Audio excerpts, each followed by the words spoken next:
मंत्रिपरिषद की बैठक के संबंध में आयोजित इस प्रेस कॉन्फ्रेंस में आप सबका स्वागत है। आज की बैठक में निम्न निर्णय लिए गए हैं। पहला, पर्यावरण, वन एवं जलवायु परिवर्तन विभाग का एजेंडा था वाल्मीकि व्याघ्र आरक्ष फाउंडेशन के लिए 15 करोड़ रुपए की राशि से कॉर्पस फंड के गठन की स्वीकृति के संबंध में। ये वाल्मीकि टाइगर रिजर्व को रन करने के लिए एक कॉर्पस फंड की स्वीकृति दी गई है। वहाँ पर जो फाउंडेशन है वो इसका इस्तेमाल करके क्रियान्वयन करेगा। दूसरा एजेंडा था संजय गांधी जैविक उद्यान प्रबंधन एवं विकास सोसाइटी के गठन हेतु संगम ज्ञापन एवं उपनियम 2025 की स्वीकृति के संबंध में। इसमें सेंट्रल जू अथॉरिटी से भी निर्देश प्राप्त था।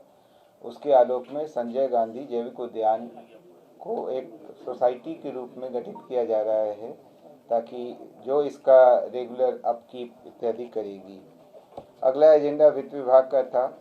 षष्ठम केंद्रीय वेतनमान में वेतन एवं पेंशन प्राप्त कर रहे राज्य सरकार के सरकारी सेवकों एवं पेंशन भोगियों, पारिवारिक पेंशन भोगियों को 1 जुलाई 2025 के प्रभाव से 252% के स्थान पर 257% महंगाई भत्ता राहत का भुगतान के संबंध में। इसी प्रकार से पंचम केंद्रीय वेतनमान में वेतन एवं पेंशन प्राप्त कर रहे राज्य सरकार के सरकारी सेवकों, पेंशन भोगियों, पारिवारिक पेंशन भोगियों को 1 जुलाई 2025 के प्रभाव से 466% के स्थान पर 474% महंगाई भत्ता एवं राहत के भुगतान की स्वीकृति दी गई। हाँ, इसका भी संख्या आपको बता दूंगा।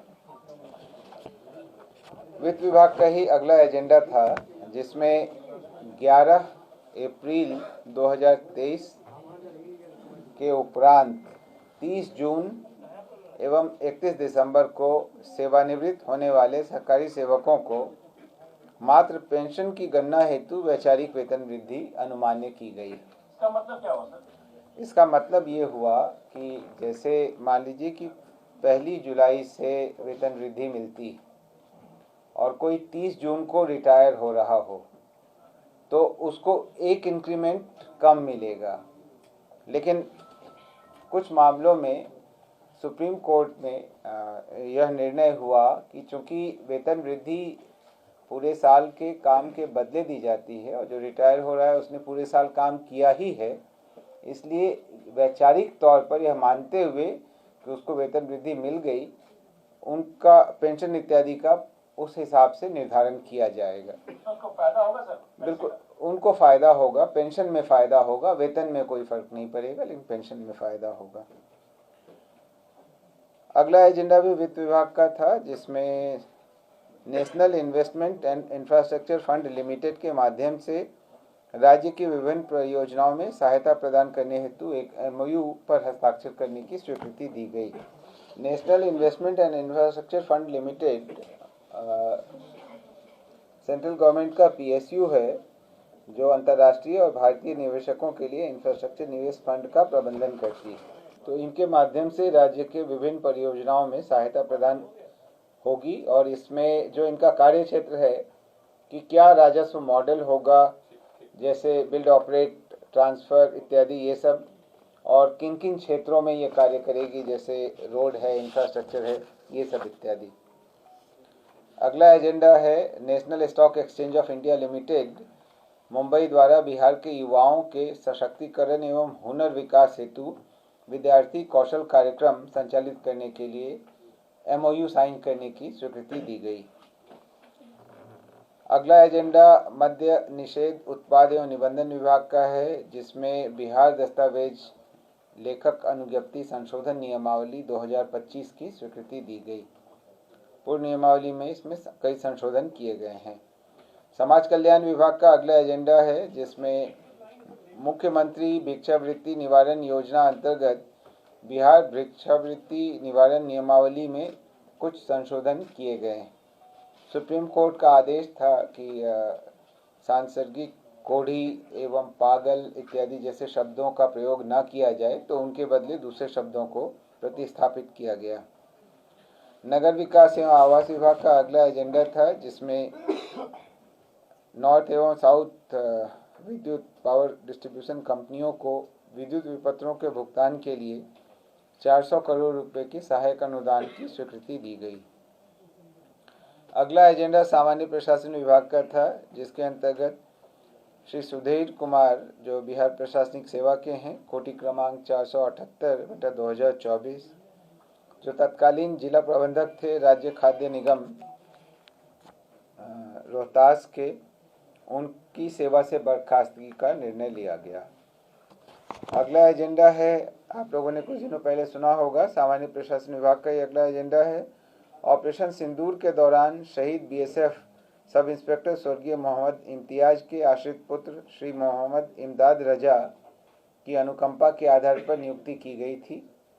माननीय मुख्यमंत्री महोदय ने जब वहां विजिट किया था तो उन्होंने परिवार से मिलते समय में इसकी घोषणा की थी। उसी नियुक्ति की घटनोत्तर स्वीकृति आज मंत्रिपरिषद द्वारा दी गई। अगला एजेंडा मंत्रिमंडल सचिवालय विभाग का है, जिसमें बिहार कार्यपालिका नियमावली में संशोधन करते हुए बिहार कार्यपालिका संशोधन नियमावली 2025 की स्वीकृति दी गई। 3 नए विभागों का गठन किया गया है। ये विभाग हैं, पहला है युवा रोजगार एवं कौशल विकास विभाग, दूसरा है उच्च शिक्षा विभाग जिसमें शिक्षा से उच्च शिक्षा संबंधी कार्यों को अलग करते हुए, और तीसरा है सिविल विमानन विभाग। इन तीनों विभागों के अलग से गठन की स्वीकृति दी गई। अगला एजेंडा गृह विभाग का था। भारतीय नागरिक सुरक्षा संहिता के तहत बिहार इलेक्ट्रॉनिक आदेशिका जारी करना, तामील एवं निष्पादन नियमावली 2025 की स्वीकृति दी गई। यह ई सम्मन नियमावली है। 3 नए आपराधिक कानून के लागू होने के बाद डिजिटल माध्यम से सारी कार्रवाई हो रही है।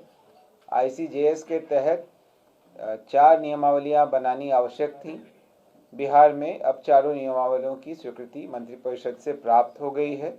एक हाईकोर्ट ने जारी किया है और 3 गृह विभाग द्वारा निर्गत किए गए हैं। पहला आज, जिसमें आज 2 स्वीकृत हुए, पहला ये था और दूसरा था अगले एजेंडा पर, वो है ई साक्ष्य प्रबंधन नियमावली।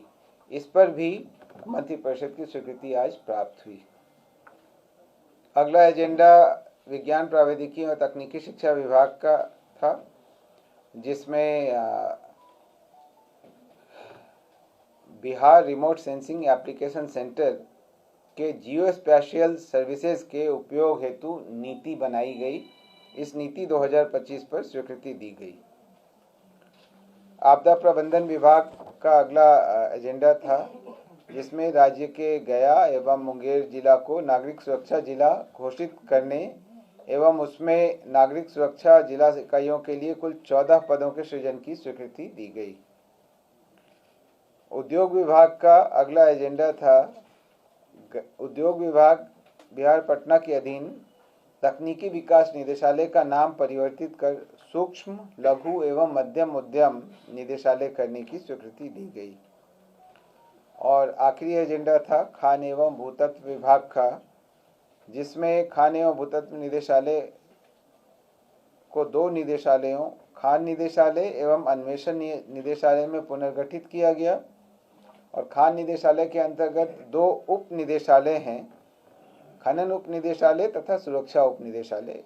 इसका गठन किया गया और इसके लिए पदों के सृजन की स्वीकृति दी गई। भूमि निबंधन से संबंधित दस्तावेज को तैयार करने के लिए बिहार दस्तावेज लेखक अनुज्ञप्ति नियमावली सबसे पहले 1968 में बनाई गई थी। इसको फिर बाद में 1996 में पुनः अधिसूचित किया गया कुछ परिवर्तन के साथ। इसकी कंडिका 4E में संशोधन किया गया है। देखिए, बिहार दस्तावेज लेखक अनुज्ञप्ति नियमावली तो 1968 में ये था कि लेप्रोसी प्रभावित व्यक्तियों को अनुज्ञप्ति प्रदान नहीं की जाएगी। बाद में जब 96 में बना है, इसमें लेपर को अनुज्ञप्ति हेतु अयोग्य नहीं माना गया है, लेकिन 68 वाले का निरसन नहीं किया गया था, तो इसीलिए अभी उसका निरसन कर दिया गया। ठीक है, जो कुष्ठ प्रभावित व्यक्ति हैं उनको भी अनुज्ञप्ति दी जा सकती, ये संशोधन किया गया। धन्यवाद।